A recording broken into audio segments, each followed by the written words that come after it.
তিনটার পরে আইছে পানি রে প্রচুর খারাপ না খবর রাখি সারাদিন এই গিয়েদের মধ্যে তো তুমি সময় খাই দেখি যারা পুরা সব তোরা সব দেখছি ওই সময় তো ওই এলানে মনে হয় এই আসে খালি ওই তো ঘুরে সকালবেলা তো এমন একটা ঘুরতে গেছি ওই মনে মোটরের একটা পানি কম হয়ে গেছে তাহলে সাপ্লাই দিতে কয়দিন হলে এমন হয়েছে পানি বাইরে না তাহলে আরো বোরিং করবে মানে পানি বাইরে হচ্ছে এক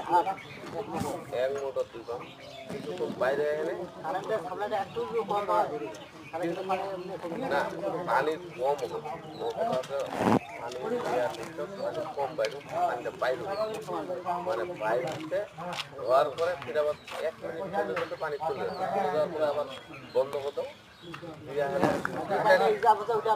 না ইজাব এত তাড়াতাড়ি ইজাব কোন থেকে এই জিনিসটা বন্ধ করে দিলে আবার চালু